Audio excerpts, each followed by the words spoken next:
Hello and welcome. My name is Samuel, and in this video we'll be going over the settings that I use on the Canon EOS R6 specifically for hybrid wedding coverage. If you're not familiar with the term, hybrid coverage is when you offer both photo and video. And to do this, you have to have the most amount of speed and versatility in your setup. And so I'm going to go through how I do that.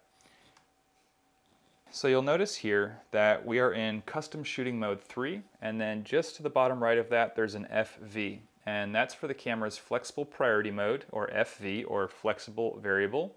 And what that is essentially is it's the option to have all of your settings in manual or all of your settings in auto, or you could have one or two of your settings in auto or manual. And this really does offer the most amount of versatility, and I find myself using this the majority of the time for almost every shoot.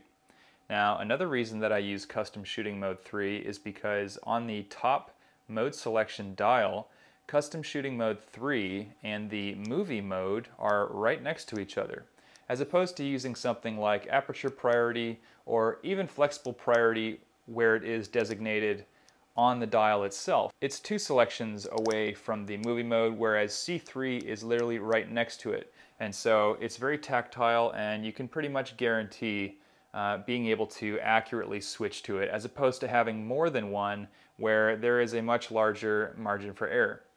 So I highly recommend using C3 and the movie mode. If you need the most amount of manual control, you can switch between these two modes on the dial. Now, I find myself more often using a lot of the camera's automatic setting features.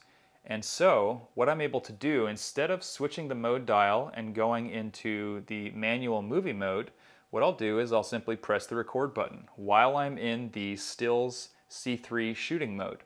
And what this does is it switches directly into a fully automatic 60 frames per second movie mode. And you can designate whether or not you want auto or manual for your audio settings. I typically use the manual, however, I'm going to be extensively testing the auto features because I suspect that there might just be the possibility of leaving the audio on manual these days as technology improves and as their settings algorithms improve as well. So I will absolutely report back on my findings with the auto microphone settings. Now, perhaps the most important setting is the manner in which I use autofocus. The second most important setting is probably the frame rate for the movie side.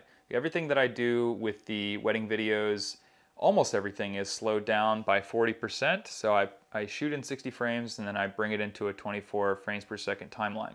And that is critical in getting some steady footage when you're only shooting handheld, and also just maximizing the ability for the camera to have automatic functions. You really don't need to focus on cinematic motion blur and other components when you're slowing down your footage. You really can just kind of put the camera into full auto and shoot in 60 FPS. So I think one of the most important settings that I use is the autofocus setting, and I'm using autofocus with eye detection on, and it is the tracking mode. I'm using Servo. And the most important part about this is using the initial servo autofocus point for the face tracking as this little square inside of a larger square. And what this allows you to do is to have this square right here, which you can move around, but I will almost always just leave it right in the center. You'll select your autofocus point, and then you can go ahead and recompose, and it will stay right on that point for you. This is great for ring shots. It's great for the details and the bride and groom are getting ready. It's great for picking one face out of a whole crowd. I highly recommend this. I found it to be the fastest, most consistent way to nail your autofocus every single time. So if you take nothing else away from this video, definitely try out this autofocus system. I highly recommend it. I've been very successful with it. I do leave pretty much everything else as far as autofocus settings at the default. The only other thing that I change is the sensitivity speed in which the joystick is able to move the autofocus point around. All right, next, just write down the list in the quick menu. I shoot in compressed RAW only. I almost never shoot RAW and JPEG anymore. I did used to do that regularly, but I've found that I pretty much process all of the work that I do through Lightroom. I cull it, and if I want it to be rendered with proper colors, it just automatically puts Adobe color on there. unless I want to change it to something else and it's ready to be delivered. For a wedding, I will use some other presets, but for everything else, Lightroom really just does a great job by putting the Adobe Color Profile onto your RAW files. Also to note, if you're using the R6, make sure you do have the latest version of your editing software, because it is a very new file type and it will not be recognized unless you do have the most up-to-date version of your program. So we shoot everything in compressed RAW. I use a lower speed continuous drive mode, and I do that because I don't need the fastest and I do want to make sure that it has the highest hit rate as far as autofocus goes. So I'll use just one of the slower high-speed modes. I use the evaluative metering. That's almost always been successful. I do still find it quite difficult sometimes for backlit subjects, but all in all, I think that evaluative metering is probably the way to go in most cases. So I use the auto white balance with the white priority. This is something that I recently started using, and you'll see here you can set this to ambience priority or white priority. And I do white priority. I prefer cooler images most of the time, and so I set it to that auto white balance white priority. And I pretty much shoot that for almost everything, whether it be weddings or commercial jobs, events, anything. I'm almost always on auto white balance, white priority. So you'll see here I'm in faithful, and I do like using some subdued profiles typically when I shoot JPEG. However, I am shooting compressed RAW, so that is basically irrelevant. I am using the auto lighting optimizer. I think this is a very subtle change. I have it on low. I think the camera came with it on low, and so that's just what I have it on right now, subject to change, but I don't think that's really a huge deal, at least not to my understanding. I'm almost always shooting in the full frame crop. Now, I do have one of my buttons on the front, the depth of field preview button, customized where I can press that front button and go right to a 1.6 crop. If I need to zoom in and get closer to the bride and groom during the ceremony, for example, I can easily do that, especially with the 70 to 200. Then it's 300 plus, and I can go right back to the full frame with just the press of a button. So I think that's a really great use of that button, and it has served me well for sure. I don't customize too many buttons, but that is one that I highly recommend if you've got it. If you don't have the R6 and you don't have a button like that on the front, you could definitely map that to one of your other buttons.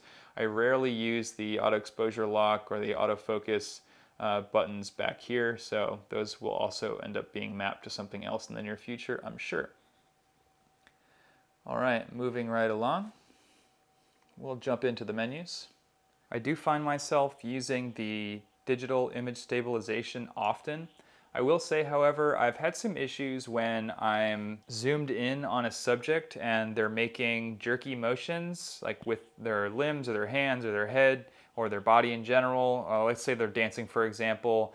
I've had the digital image stabilization, I guess it's trying to compensate for the movement because it takes up so much of the frame, and it will actually add more jerk to the video. And so I would just be mindful of this and maybe test it a few different ways. Sometimes it's definitely best just to use the lens stabilization, or in the case of the R6, the IBIS and the lens stabilization. With the digital image stabilization, when I'm zoomed out, I think it's fine. I'd also recommend not using it on a gimbal. I'm sure that's obvious, but sometimes you forget to turn it off. But yeah, so zoomed out, I think the digital image stabilization is probably a bonus. I shoot exclusively handheld footage for the hybrid coverage. I need to be fast and be able to switch between photo and video. So there's no gimbals, there's no monopods, there's no tripods. Everything is handheld, and I use 3 points of contact.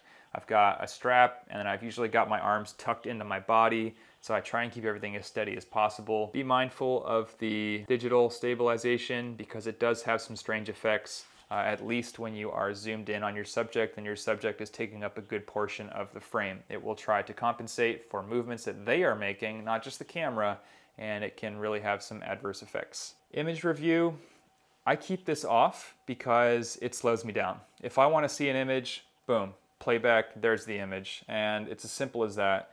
I really don't want it to be lingering on my screen. I use my screen predominantly for the photos that I take, and I really just don't have time to have that staying up on the screen while I'm trying to get another shot. Especially with hybrid coverage, you really have to be as fast as humanly possible. That's a big, beautiful bonus of the R6. It is the fastest camera out there, I'm sure of it. And so it really has helped me to just next level my creative capabilities. So I do keep the image review off. And shooting info display, I'm pretty confident in my compositional skills at this point, and so I typically have this off. I did start out with the grid display on, and the histogram, I use the RGB small. I do find that the red is often blown out, and so you can't really tell that if you're using just a regular histogram. So this can be helpful for that, so that your skin tones are good, or you're exposing for the sun light spectrum properly. I do turn off a couple of these. I find that it just requires too many button presses, and so actually, I think I will also turn off this one here. I find that I almost never use that, and so I'll just keep these two on so that I have less things to cycle through when I'm trying to change my settings. And I only use these two here for the viewfinder. So again, one of the most important settings as well is the movie record quality, and we're going to put that at full HD 60 frames IPB. I have no current demand and have rarely heard of people actually having a demand for 4K in the wedding space.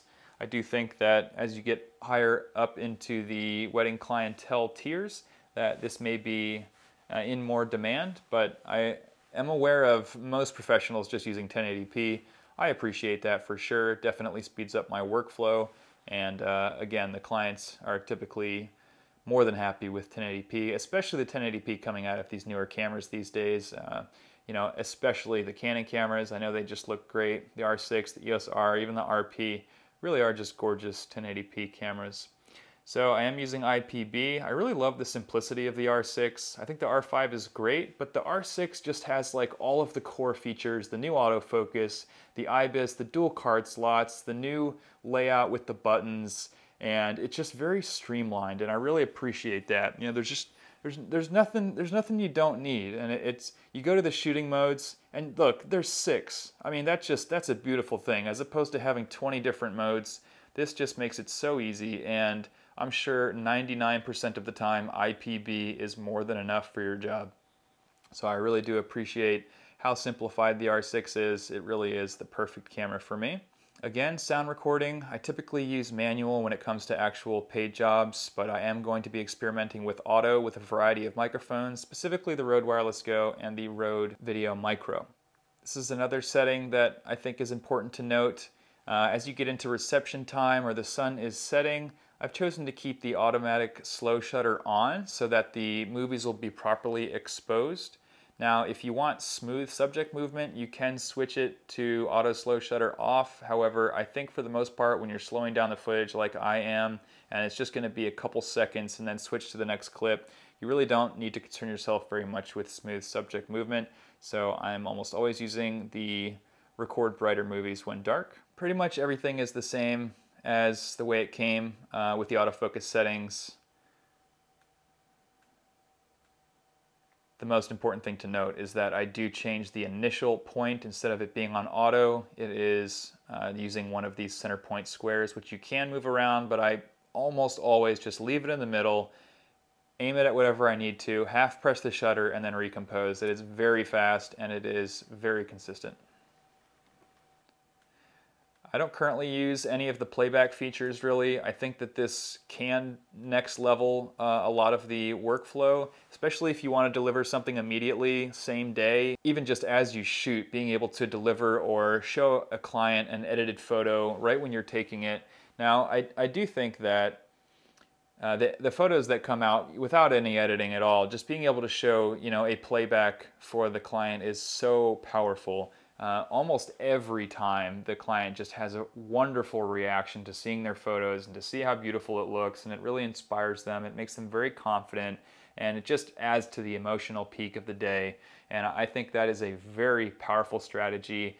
If I could make you know, a small list of recommendations, that would absolutely be high up there. Show your clients the work, get them hyped about what's going on, you know, put them at ease, make them feel comfortable and confident, and you know that everything is just really turning out beautiful.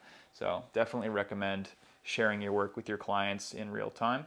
I really don't have any settings changed here currently except for the nickname. It is Dragon Wizard. I do recommend that you keep your date and time correct and consistent with all of your devices. That way when you're organizing footage or bringing things into the timeline, or you want to know at what part of the day, because if you have an idea of the events of a day, it's really easy to create a video or a chronological album if that's what you need to do when you have all of your files with the proper date and time. So definitely recommend that. I do keep my screen brightness on high. I found that I can shoot an entire day's wedding with the battery grip and 2 batteries. So, and that's with full hybrid coverage, constantly switching between photo and video, and the max screen brightness. Also, when I'm showing the bride or the groom or the family or the friends, I want to have that screen as bright as it can be so that the image looks as beautiful as possible when I show it to them. All right, here we have the shutter speed, and I do put the lowest speed at 30. And with the IBIS and the R6, I found that 30 really is the sweet spot, and I know that the camera is not making the shutter speed too slow where it's just going to start ruining images when you're shooting moving subjects. I found that I used 60, 1/60th on the EOS R and the RP as the absolute lowest. If your subject isn't moving around very much at all, I think 160, maybe 130 you can get away with, but for the most part, for people, I'd probably try and stay, 1/125th or higher. And again, the only customized button that I have right now is that depth of field preview button on the front, and I have turned that into the crop mode. Now, I found this to be a very convenient and useful section. The Favorites tab, or the menu tab. I will add format card, date and time, battery info, custom shooting mode programming, auto exposure bracketing, Canon log, and shutter mode. I shoot pretty much exclusively with full mechanical on this camera, the R6, because it is so quiet that mechanical really is just not obtrusive at all. I do also use the electronic first curtain, but for the most part, I'm thinking mechanical is just the way. But I would highly recommend at the very least using the format, the date, time, battery info, and custom shooting mode programming. I find that I access these regularly. The exposure bracketing is one that I don't use too often. I should probably use it more, to be completely honest. There's a lot of scenarios where like backlit subjects can be really tough to expose for, and if I could just take a few pictures and then merge them, that really could step my game up. Although I have found that shooting raw, I typically have the dynamic range and the ability to bring back the shadows or the highlights. More so the shadows with the R6, I think. It was more so the highlights with the EOS R and RP, but it seems to have changed slightly. And so that's going to do it for our video on the Canon EOS R6 settings, specifically for hybrid wedding coverage. Again, the most important takeaway, I think, would be the ability to have your custom 3 program mode right next to the movie mode, so you bounce between those two shooting modes. And for the most part, I think you'll be able to have your C3 mode for your stills, and then you just press that record button, jump into 60 frames, and get that footage for the video. The other takeaway is to use the autofocus servo tracking, and where you have the square in the middle, that you're able to move around to begin your autofocus selection. I hope you've enjoyed the video and learned something new. I would absolutely love to know what kind of settings you use for hybrid coverage. This is very new for me, and I absolutely love it, and I know there's a lot to learn. I'd love to hear some pro tips from some other people on their settings, and maybe some things that you use in your My Menu Favorites tab as well. You can expect more videos like this every week. I will be really trying to focus this channel on hybrid wedding coverage specifically, and I will also be making videos on all of the equipment that I use, and maybe more importantly than that, how I use them, the methods that I use, so that I can share that with you and you can critique me and we can all evolve together. Thank you very much again, and enjoy your life.